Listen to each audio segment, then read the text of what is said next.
Hey Craig, how's it going? Living the dream. How are you, sir? Doing great, doing great. First off, congratulations obviously are in order. It's been a crazy ride, a long ride, but to have it land the way it's landed and have the response that we've gotten has made it all worth it. So I was at the Fangoria screening at the Chinese Six a couple weeks ago, Nice. and And you didn't say hi, I brother. know, I'm Wow. sorry, I'm sorry, but you could see it's like this movie was being very well received. The reviews were coming in, they were really strong. You still don't know box office wise what to expect, and even the when it started to get high expectations, this obviously went way higher than anyone was expecting. What was it like over opening weekend, seeing what was happening and how it was holding up? Well, the projections were anywhere between 35 and 60, which means nobody knew. No one had any clue. When you're casting that wide a net, you're just like, I don't know. And it was kind of entertaining to see all the statisticians and the people who run the data just being like, it's going to be good, but we don't know. We have no idea. So it was incredibly gratifying to see it keep climbing and climbing, which to me demonstrated the word of mouth. Now, we all know in this terrible day of the internet, you can know if the movie doesn't work by Friday at 10 o'clock, the world knows. We were having the opposite reaction. We were having people say, you gotta see this in a theater. And that to me is the critical distinction. Final Destination Bloodlines it's such a great theatrical experience. Yeah. It's so much fun to see it with a crowd, to see it with a crowd with IMAX, to see it in 4DX. Like anytime you get a collective communal moment with Final Destination Bloodlines, it's a blast. And I think that has spurred us to have a really significant hold, much more so than people would expect. Now, we're going into headwinds for this weekend. Obviously, there's a little movie, Lilo, and I don't remember, something like that. Sure, sure. But irrespective of that, we're feeling very confident that because we opened so strongly, we will hold better than we would have anticipated otherwise. Because people, when they're looking for ways to spend their entertainment time and dollar, they can go, well, I can spend 3 hours on a movie that's less well reviewed, or I can see Final Destination Bloodlines again and bring a friend. So it's been very fun to watch. And look, we made more. We in our opening weekend, we outgrossed the entire run of four of the five previous movies in our opening weekend, and we are now, as of today, beyond the run of the Final Destination or FD4. So this is now the most successful in North America, and it took 6 days. It's pretty remarkable because yeah, like part six is not normally where stuff like this happens, as we No, well know. no. It brought in a lot of young people who were not old enough to see R-rated movies when the other ones were coming out. What do Yep. you think it was that sort of got them in the door in the first place, and then had it connecting to them? Well, in the ensuing time between the release of the last one, social media has really exploded, Yeah. and everybody seems to have a recording device in their pocket that can make their own and capture their own close calls, misdirects, or near misses. So Final Destination became something of a meme or a hashtag. So that younger generation conceptually knew what it was by virtue of how pervasive it was online, even if they'd never seen a Final Destination movie in the theater. So if they chose to go see the first five before Final Destination Bloodlines, that's fine. Or they could have just gone to Final Destination Bloodlines because we took great pains to make it as a standalone. You don't need to have seen the other movies for this one to work. So what we discovered is people are going to see this movie because it's their Final Destination in theaters. They never had that experience. Even if they watched it on Max, they could never have seen it the way they could see Final Destination Bloodlines. So there's a weird transition from I'm familiar with it to I want to take ownership of this. This is now my time to shine in the franchise's history. So I think young people really sort of took to it, and giving them that experience makes a difference. Giving them the theatrical experience because they're so used to seeing things on their phone, so used to seeing things on TV, but suddenly have that kind of an experience in a theater, it's special, it's unique, and I'm glad that Final Destination Bloodlines was the movie that brought that experience that I grew up on to a new generation. Having produced this entire series from the beginning, how great does it feel that this is happening on the 25th anniversary of the original? You were always putting out this movie, but again, you didn't know how it was going to be received. To have it come out, to have it be such a big hit, and to also be getting to say, hey, 25 years now we've been doing this. Well, it makes me feel really old. It makes my knees sound like somebody's making a balloon animal. Look, it's incredibly gratifying because you never know. As you mentioned earlier, you just don't know how the movie. You could have all the critical response in the world, but if it just doesn't land with the audience for some reason that you just can't quite put a finger on, there it goes. But I think that the longevity of the franchise weirdly turned it into a four quadrant. For this kind of a movie, it's a four quadrant experience. So people your age, people my age, which is what I played with dinosaurs growing up. So there's a whole range of people can now buy into what the sort of ethos is for the franchise, and hopefully we can translate that into more movies going forward. I think that we have an opportunity now, and a responsibility, honestly, to not screw it up because we did well this time. We kind of really had the time and the manpower and the team to make this one the best Final Destination there could be. We don't want to backslide. So I would love there to be another one, but it's only going to be out there if it delivers on the promise of this one and bests it, frankly. It's so interesting with long running franchises, especially horror franchises. I feel that, there is a formula to these movies that the core fan base loves and they want to see. But of course, you also want to have fun tweaking that. And I really loved what Five did with the twist ending. And then in this one, just, the having that premonition be in the 60s, such a different feel. And then having And the then the follow. family. Yes, yeah, the family. So is that interesting, a sort of exciting and sometimes I'm sure interesting challenge to be like, how do we give them the same but different each time? People say, "Are you a producer?" I'm like, "No, I'm a curator. I am curating the franchise, which requires thoughtful analysis of all the things you just mentioned."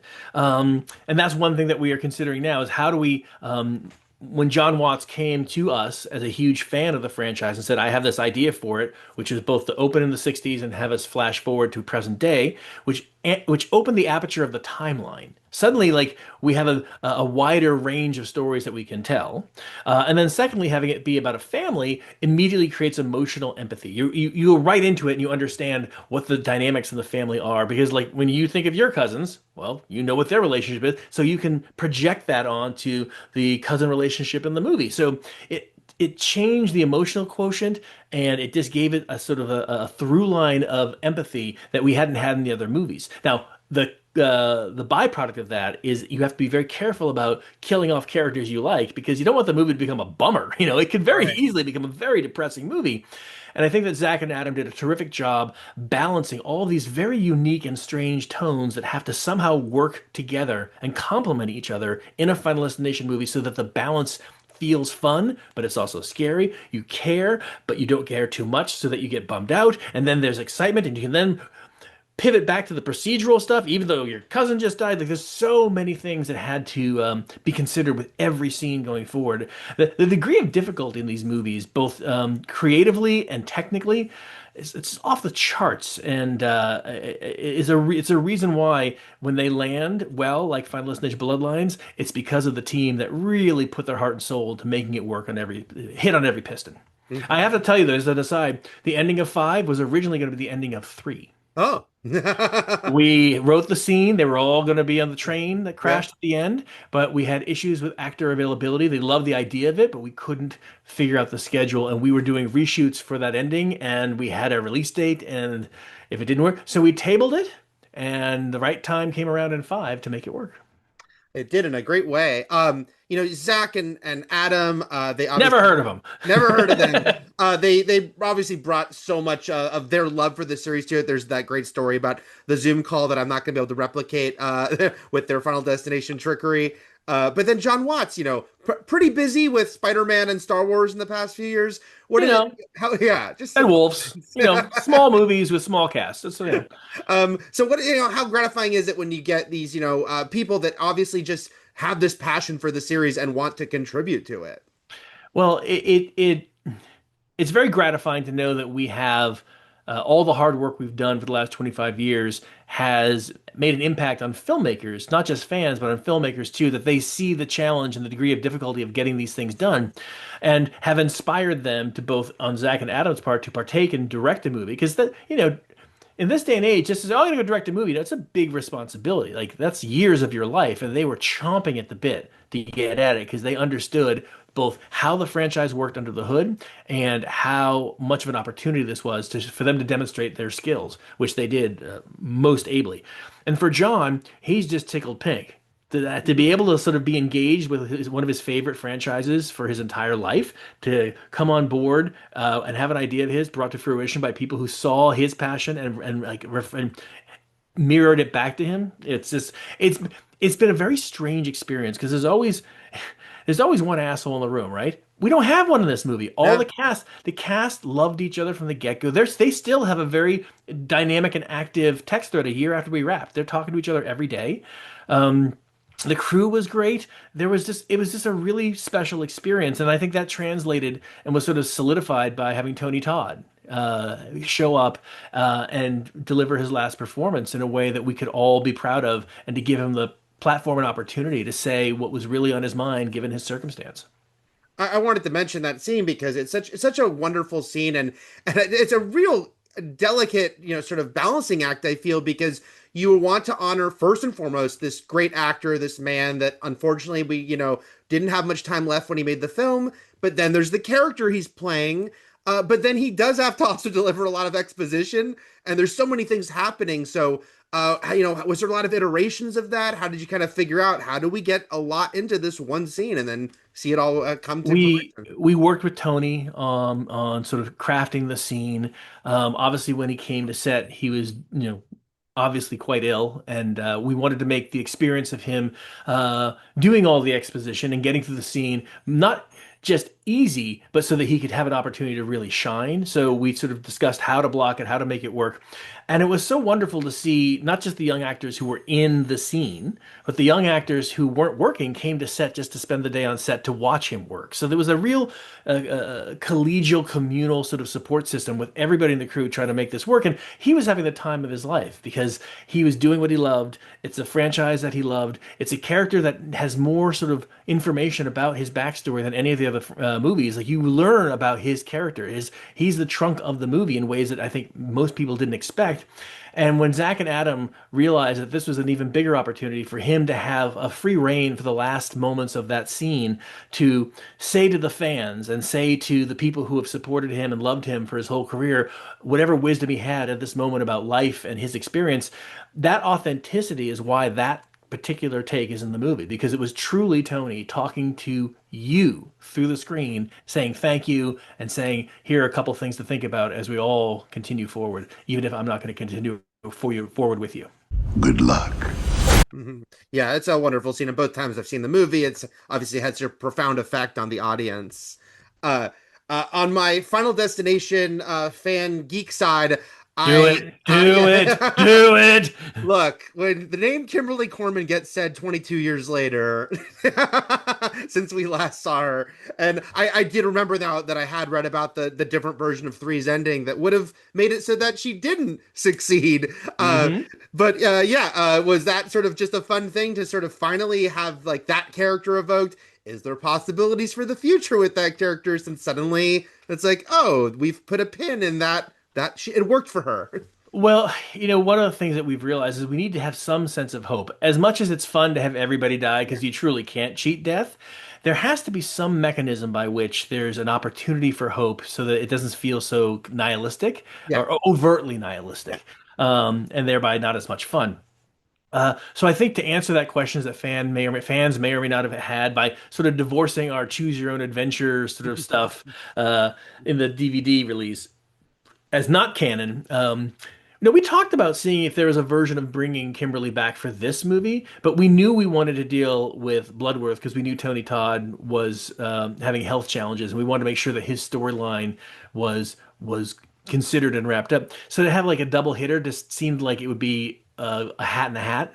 Mhm. And also, if you don't if it's just for a one scene beat, why are you spending that kind of money and time? What's interesting to her as an actress to come back with it? None of it made any sense. So it was more important to us to give Tony the form that he deserved and to give the fans the hint that, well, there is somebody out there. There is. I heard somebody online say, "Well, wouldn't it be great if like, the camera came out of Stephanie's eye at the end before the train, and she runs up to get Jenny, and then Jenny's mom is revealed to be Kimberly Corman." And it's like, okay, fans be fanning, but that's a kind of an interesting idea. Reddit is a great place for the most out there theories about how these movies work together, and it's great fun to see how we've inspired people to really put thought into it. Well, I love all that. I'm gonna fingers crossed for Kimberly, and I'll Mhm. say my recent rewatch of the whole series did have me think. There's also, if you ever wanted to do super deep cuts, a couple FBI agents in the first movie who might have some questions still. Yeah. Wouldn't that be great? I've been searching for these fuckers for 40 years. Hold on. I'm gonna share something that I have. Hold on. Okay, sure, sure. Hold on. Yeah. Okay. You might recognize this guy. Let me see.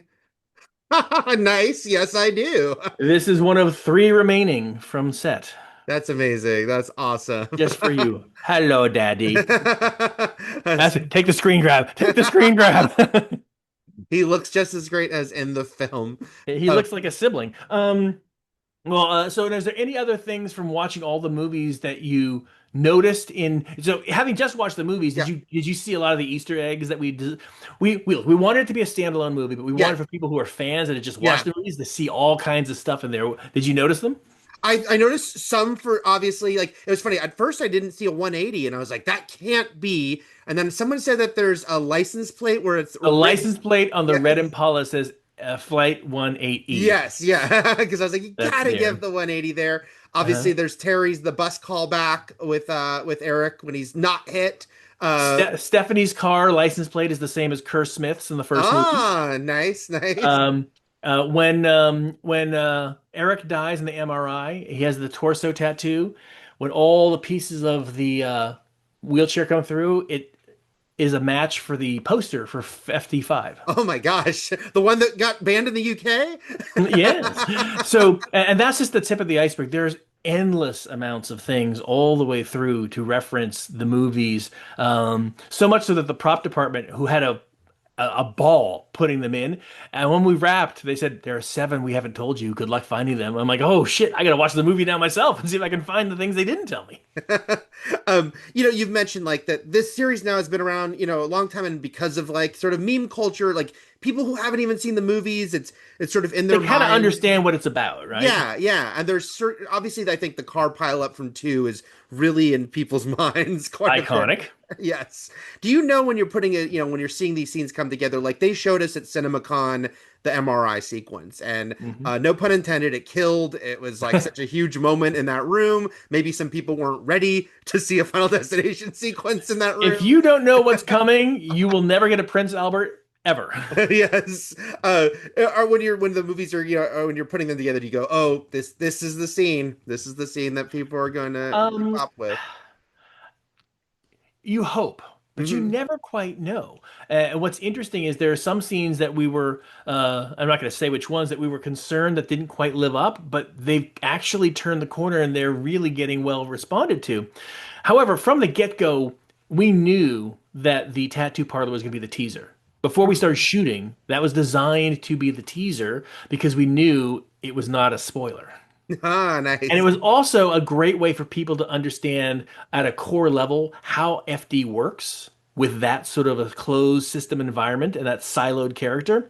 So that if you understood and appreciated that sequence, you're in. You have buy-in. And it's not a spoiler. It was a very conscious effort to do that. So that for sure, we knew that we had to really deliver what FT does better than anybody else in that sequence because it was designed to be the gateway into the new era of Final Destination. We have to wrap in a couple minutes, so let me just ask here. You mentioned obviously the possibilities of another movie.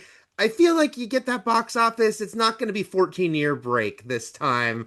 Do you think? No, it won't be, but it's going to be really look. As I'm sure, having just watched them, these movies are actually very hard to put together. Yeah. Like the algorithm and the math of these movies takes a lot of thought, a lot of iteration, a lot of trial and error. So yes, I think that the rails are greased for us to get to another installment faster, but that doesn't mean that we can shirk the responsibilities that we have to match or best what's happened with FD Bloodlines. I Hmm. think we owe it to the fans to both listen to the things they liked and didn't like, but also try and find, as you mentioned earlier, yet another way that we can plus up the franchise conceit. What's a different spin that still delivers what the fans want, but is a different door in, or builds out some idea of what the mythology is in a way that makes them feel like, wow, this is an ever expanding and unique universe or conceit that it's not just a rehash, it's not just a rebrand, and it's not just a reimagining, it's a furthering of what the franchise is and what it can be. That's a lot of work. So we're going to do our best. Lastly, have you ever thought about exploring what's causing these premonitions and why? Or is it just Ah. like, is that maybe too metaphysical? A couple of reasons. We don't want to have a concrete reason why, because we want the audience to imagine that they might, out of the blue, get one on their own. If we have like a context or a reason for it, it's like midi-chlorians in Star Wars. Oh, I can't be a Jedi? That's depressing. So we don't want that to be the case. We want everyone to walk out of the theater doing a threat matrix in the parking garage when they're getting into their car because they never know if it could be happening to them at any given moment. We've very much shied away from that. Now, some people can attribute it to there's good and evil in the world, like something spiritual, but that's great. You want people to bring their own baggage and project that onto Final Destination because that makes it each movie very specific to the viewer. The more we define, the less likely it is that people can find a way in. So let's just keep those things vague so that everyone has a personal way to connect with them. Gotcha, gotcha. Makes a lot of sense. Well, Greg, again, huge congratulations. Love this series. So happy to have it back. Thank you. See you in 7. Oh, excellent. All right. Thanks a lot. Take care.